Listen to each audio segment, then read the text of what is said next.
Hello everyone! Kamusta ang lahat? At kamusta ang mga bougainvillea plants nyo? It's Michael here and welcome back to my channel. This is the site of my bougainvillea garden located sa pinakadulo, and ito din yung pinaka-wild at pinakamagulo sa lahat dahil kita nyo naman yung mga sanga ng bugis ay overgrown na. Kaya naman for today's episode, ang gagawin ko is aayusin ko ito at ititrim yung mga unnecessary branches. Kaya tara, samahan nyo ako. And this is going to be challenging kasi masukal at matinik yung mga bugis. So extra careful talaga ang gagawin ko. Kaya naman naging ganito ka-wild yung mga bugis na ito dahil yung mga ugat nila ay tumagos na directly sa lupa. Kaya ganyan na lang sila nagsilakihan. And ito din yung pinaka-first na puputulan ko yung mga sanga since nilagay ko sila sa pwesto nila ngayon. At kahit na sobrang careful ko sa pagkat or pagputol ng mga sanga, hindi pa rin naiwasan na matusok ng mga tinik at ma-scratch ng mga tinik. Kaya naman sa araw na yan, ang dami kong tusok at scratches sa kamay, braso at legs. And actually, kaya naman masukal or mas masukal yan before dahil yung ibang mga sanga ay tumawid na sa labas ng pader at sa kapitbahay. Kaya yung ibang sanga ay naputol na din sa gawing iyon. Dahil sa sobrang laki ng mga bugis sa parting ito, yung ibang potted bugis ko hindi na lumaki at hindi na maganda yung naging growth nila. Natatakpan na kasi ng mga ito at hindi na nasisinagan ng araw kaya hindi na naging okay ang itsura. And since nagkaroon tayo ng oras at sinipag tayo today, here I am, nililinisan ko na ang dapat linisan at matanggal ang dapat matanggal. And another thing, ang pinaka-disturbing is yung mga sanga ay umabot na hanggang ceiling and gutter. Medyo worried ako baka kasi masira ang mga yon. And while doing the clearing project at baka sakaling napadpad ka sa channel ko, and if you are happen to be new to my channel at hindi pa nakasubscribe, pakiclick na ang subscribe button para maging updated ka sa latest at sa susunod na videos ko gaya ngayon. And if nakasubscribe ka na, I would like to take this opportunity na magpasalamat sa aking mga viewers na matiyagang nanonood sa current and past videos ko. Maraming salamat po. At lalong-lalo na sa mga subscribers ko na patuloy na sumusuporta sa aking channel. Thank you so much. Yung mga varieties pala ng bugis na pinuputol ko ay sina Chitra Munduring na sobrang ganda ng bulaklak, talbos at dahon niya yung earlier part ng video na ito. Si Munduring din ang nangapit bahay na pumunta sa bubong ng tita ko kaya naman pinuto siya sa gawing iyon.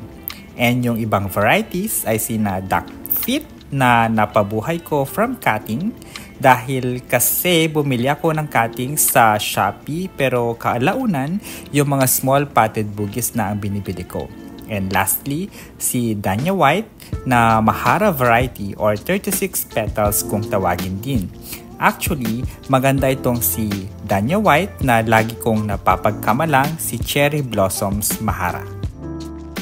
May mga iba't ibang varieties din ako ng Mahara. Some ay napakita ko na or na-feature ko na dito sa channel ko tulad ni SF Orange Mahara or Sangkol Fatima, Red Mahara, and just recently na-share ko yung isa sa nagagandahan ako kahit sa dahon pa lang ay si Light Pink Mahara. Sobra akong nagagandahan sa kanya bagay yung color ng variegated colors ng leaves niya sa light pink niyang bulaklak.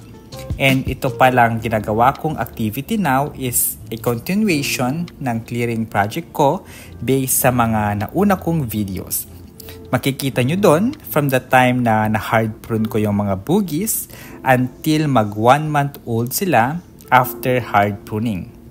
And now, yung mga first and second batches na yon ay sobrang lalago na nila and kailangan na nila ulit ng second wave of trimming in time sa nalalapit na blooming season. Another pruning ang gagawin ko kasi it will help yung mga bugis na maging ready for the coming blooming season dahil mas magiging matibay sila at mas magbibigay sila ng mas maraming sanga na may malaking chance na labasan ng flowers. We'll be doing an update video din para makita nyo yung big changes ng bougainvillea plants ko from the time na na-hard prune sila at isasama ko na din dito itong update video na part na ito. Tapos sobrang laking tulong din yung high nitrogen content fertilizer na nilagay ko sa kanila. Dahil every time na nag-hard pruning ako sa mga potted bugis ko, nilalagyan ko sila ng fertilizer na mataas ang nitrogen content para mas mabilis silang mag-grow at maglabas ng new branches. And yung new branches na yon ay hindi lang isa, kundi madaming branches. And right now, tatapusin ko lang itong mga branches na nasa kabilang bakod, kaya dyan lang kayo.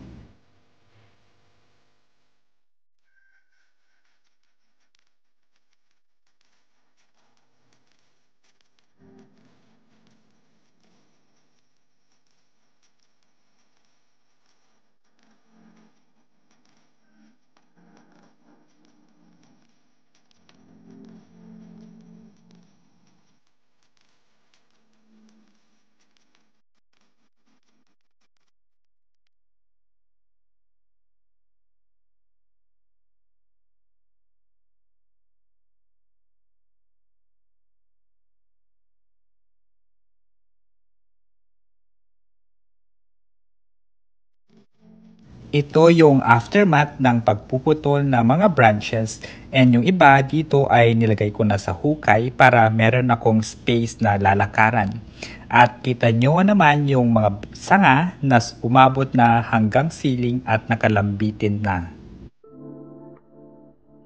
Ang next ko namang gagawin is puputulin ko yung malalaking sanga para mas maayos at mas maganda pag naglabas na ng new growth. Tapos sa pagtatanim at pag-aalaga ko ng mga bugis, dito ko mas natutunan ang paggamit ng lagare. Kaya nakaka-proud dahil nadadagdagan ng ibang skills na meron ka.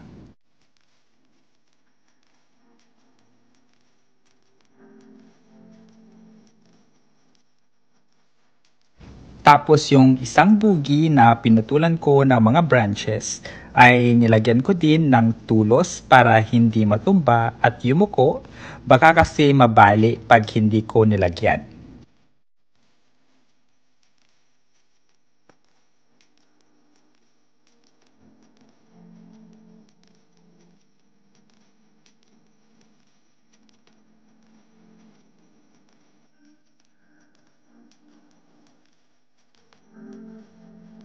And there you have it guys. Thank you so much for watching at makakaasa kayo na pagbubutihan ko pang gumawa ng mga relevant videos for boogies. Kaya don't forget to subscribe, stay safe and healthy, and we'll see you in my next videos. Bye-bye!